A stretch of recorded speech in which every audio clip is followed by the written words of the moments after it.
Hello दोस्तों, स्वागत है आपका हमारे यूट्यूब चैनल क्वांटम इंस्टीट्यूट में। हम आपके लिए बहुत ही महत्वपूर्ण जानकारी लेकर आए हैं। इसमें इंडियन एयरफोर्स में जो अग्निवीरों के लिए एक वैकेंसी आउट हुई है, बहुत ही अच्छी वैकेंसी है। इसमें अग्निवीरों के लिए नॉन कॉम्पोनेंट के लिए ये वैकेंसी है। जो वैकेंसी इनटेक 0226 के लिए है और अग्निपथ स्कीम के लिए, मतलब ये 4 साल की जॉब होने वाली है। इसमें जो अब ओनली अनमैरिड मेल, ओनली लड़कों के लिए है जिनकी शादी अभी नहीं हुई है, वे ही इसमें अप्लाई कर सकते हैं। क्वालिफिकेशन जो है इसमें 10वीं पास होगी। जिन्होंने 10वीं पास की है वो इसके लिए अप्लाई कर सकते हैं। यदि आपने 10th पास किया तो आप इसे ज़रूर अप्लाई करें। और इसमें जो डेट ऑफ बर्थ है वो 2 जुलाई 2005 से 2 जनवरी 2009 तक ही होना चाहिए। मतलब इसके बीच में आपकी डेट ऑफ बर्थ होनी चाहिए। यदि आपका जन्म 2 जुलाई 2005 से बाद और 2 जनवरी 2009 से पहले यदि आपका जन्म हुआ है तो आप इसके लिए अप्लाई ज़रूर करें। इसकी लास्ट डेट 23 फरवरी 2026 है।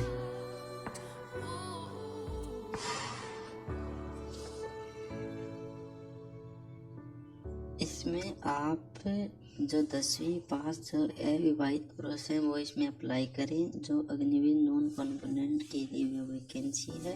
इसमें ये जो सेंटर दिए गए नई दिल्ली, पालम, आगरा, अम्बाला, अमृतसर, बंगलोर, बाड़मेर, बीकानेर, बरेली, बनारस, बठिंडा, चंडीगढ़, इसमें आप अप्लाई कर सकते हैं। इन सेंटरों पर बहुत सारे सेंटर में आपको आगे ऑफिशियल नोटिफिकेशन में आपको दिखाने वाला हूँ।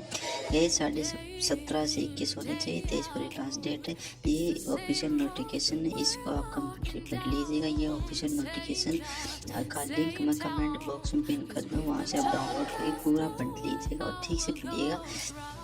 पूरी इन्फॉर्मेशन के बाद ही आपको फॉर्म अप्लाई करना है। ये इसमें यहाँ चेतावनी दी गई है कि आपको जो चयन है निष्पक्ष और पारदर्शी होगा। और यदि आप किसी बेईमान झांसे में नहीं आना है, किसी को पैसे नहीं देने हैं, यहाँ पर यदि आप पैसे दी तो खराब ही होगा, पैसे कोई काम का नहीं होगा। अंतिम तिथि है वो 23 फरवरी है। 23 फरवरी 2026 से पहले आपको फॉर्म को भेजना है। मैं तो कहता हूँ यदि आज आप अभी भेज दिएगा, नहीं तो फॉर्म पहुँचेगा नहीं। जो पात्रता और जो मापदंड है वो जो जन्म तिथि है वो 2 जुलाई 2005 से 2 जनवरी 2009 के बीच में आपकी होनी चाहिए। यदि आपका जन्म 2 जुलाई 2005 के बाद हुआ है और 2 जनवरी 2009 से यदि पहले आपकी डेट ऑफ बर्थ है तो आप इसके लिए ज़रूर अप्लाई कीजिएगा।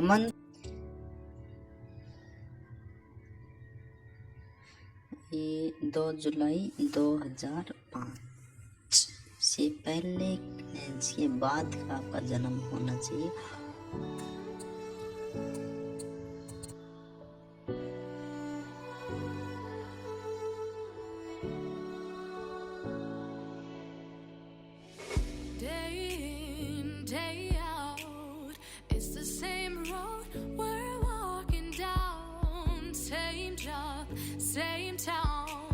और जो अंतिम तिथि से पहले की आपकी एज 21 वर्ष होनी चाहिए। 21 वर्ष से ज़्यादा आपकी एज नहीं होनी चाहिए। आप कैलकुलेट करके देख लेना।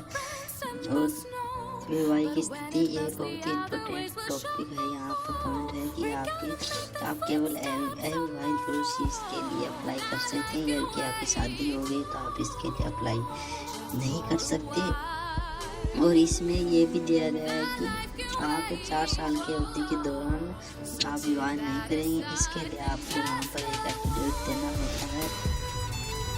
आपको शादी करने की अनुमति नहीं दी जाएगी। इसके लिए आप इसको पूरा जरूर पढ़ें। ये केवल अविवाहित पुरुष अभ्यर्थी अग्निवीर वायु अयोध्या के रूप में भर्ती के लिए पात्र होंगे। उन्हें वचन देना होगा कि 4 साल की निर्धारित सेवा अवधि के दौरान वे विवाह नहीं करेंगे। अग्निवायु अयोध्या की सीमित सेवा अवधि को ध्यान में रखते हुए जिसमें प्रशिक्षण, कौशल विकास, अतिथि व्यवहार के साथ साथ ही प्रारंभिक मूल्यांकन शामिल है। यह आपको पूरा दिया गया, इसके लिए आप इसको जरूर पढ़िए।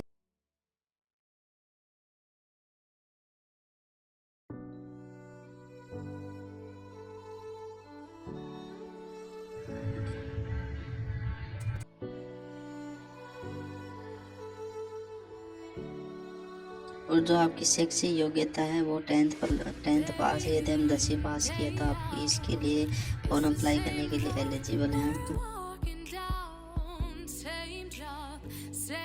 और जो आपकी जो शारीरिक मापदंड है वो कुछ इस प्रकार हैं कि जो ऊंचाई है वो 152 सेमी होनी चाहिए, सीना है वो 5 सेमी फुलाव होना चाहिए, वजन एज और ऊंचाई के अनुपात में आपका वजन लिया जाएगा। और जो आपकी दृष्टि है वो 6/6 की आपकी आंखें होनी चाहिए। ये बहुत ही ज़रूरी है कि आपकी आंखें 6/6 आपको। और यदि आपका कार्निया का ऑपरेशन हुआ है तो आप इसके लिए एलिजिबल नहीं होंगे। इसीलिए जिसका कार्निया का ऑपरेशन हुआ है वो इसके लिए फॉर्म अप्लाई न करें। श्रवण शक्ति आपकी अच्छी होनी चाहिए और जो दांत है वो किसी प्रकार की मसूर खराब नहीं होनी चाहिए और स्वास्थ्य मतलब आपका ठीक होना चाहिए पूरी तरह। इसमें एक और महत्वपूर्ण कि यदि आपके शरीर पर किसी प्रकार टैटू है तो टैटू यदि आप स्थायी टैटू यदि आपकी है तो आप इसके लिए एलिजिबल नहीं होंगे। और यदि आप किसी जनजाति प्रथा के अनुसार आपके लिए टैटू गुदवाया हुआ, आपने टैटू बनवाया हुआ अपने हाथ पे कहीं पर भी, तो आप इसके लिए जो भर्ती बोर्ड होगा वो विचार किया जाएगा। इसे भर्ती बोर्ड के ऊपर डिपेंड करता है कि वो आपका जो फॉर्म एक्सेप्ट करे कि नहीं करे।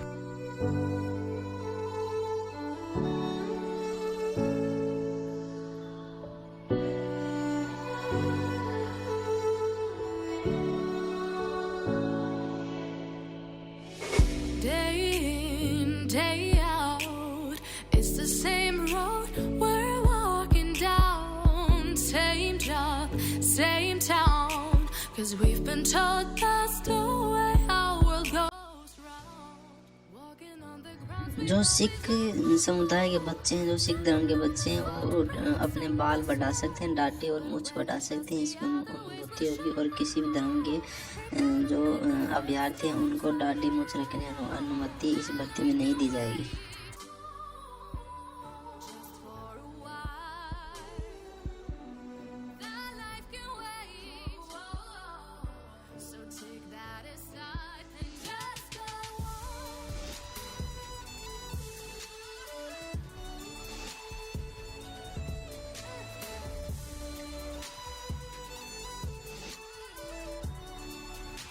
इसमें आपको जो जॉब प्रोफाइल है वो है कि हम क्या क्या दिया वो आपको यहाँ पर पढ़ सकते हैं। जो आपकी आवेदन की प्रक्रिया है वो ऑफलाइन होगी। आपको एप्लीकेशन फॉर्म डाउनलोड करना है और उसको भर के आपको सेंटर्स की जो जहाँ से भी आप अप्लाई करना चाहते हैं वहाँ पर डाक के द्वारा आपको भेजना है। ऑफलाइन फॉर्म मैं आपको कमेंट बॉक्स में पिन कर दूँगा, लिंक है वहाँ से आप डाउनलोड कर लेना, प्रिंट निकलवा लेना और आपको डाउनलोड करके वहाँ भेज देना है। जो भी कहाँ कहाँ से वैकेंसी निकली है वे बहुत बड़ी टेबल दी गई है, आप इसको देख लेना आपको कहाँ से वो अप्लाई करना है और देख लेना इसको। जो बेंगलुरु है, जैसे यहाँ पर दिया गया जो बेंगलुरु है वहाँ पर वैकेंसी है, सेंटर बेंगलुरु है। जो इस पते पर आपको अपना डाक लिखना है, जो डाक लिफाफा उसके ऊपर ये पता लिखना होगा।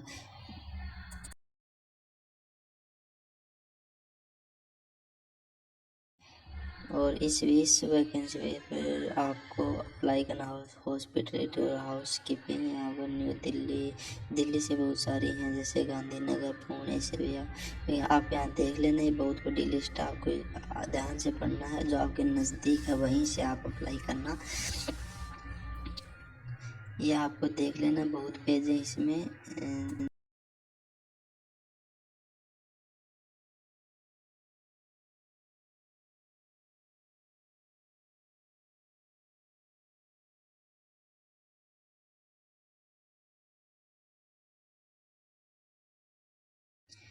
एक चीज़ और, इसमें आपको कौन कौन से जो डॉक्यूमेंट्स चाहिएंगे वो है इस प्रकार है, ये दिए गए हैं, इसको आपको देख लेना है। जो 10वीं की मार्कशीट होगी, इसमें एक नवीनतम जो आपकी पासपोर्ट साइज रंगीन फ़ोटो होनी चाहिए, बिल्कुल नई होनी चाहिए।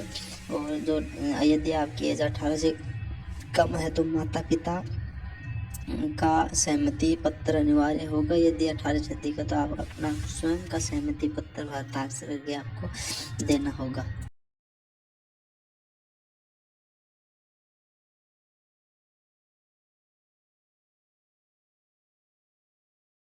इसमें यदि आप बहुत बड़ा क्वेश्चन होता है अभ्यर्थियों की कितनी छुट्टी मिलेगी यदि दिन होगी 4 साल, बता दें कि 1 साल में आपको 30 दिन का अवकाश मिलेगा।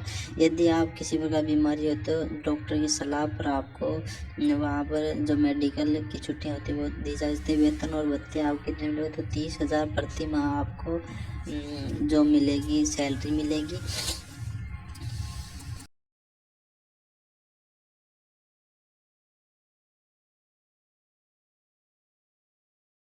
यहाँ आप देख सकते हैं पूरी टेबल दी आपको first year second year fourth year तक आपको कितनी क्या सैलरी मिलेगी, इन हैंड क्या होगी, आपकी जो बेसिक पे है वो क्या होगा, ये पूरा दिया गया है, आपको देख लेना। यदि आप 4 साल के बाद रिटायर होते हैं आपको 10.04 लाख का आपको एक साथ पैकेज दिया जाएगा।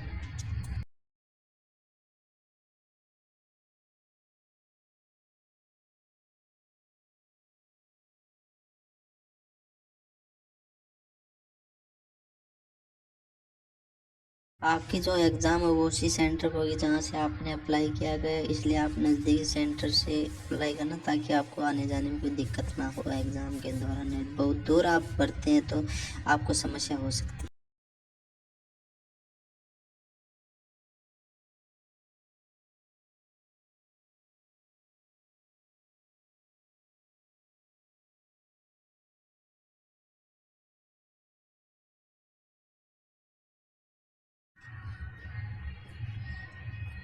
सामान्य ज्ञान 10th CBSE एग्ज़ाम में जो सामान्य ज्ञान आएगा और CBSE इंग्लिश का 10-10 क्वेश्चन है, 20 नंबर और 10 नंबर आपको लाना अनिवार्य होगा।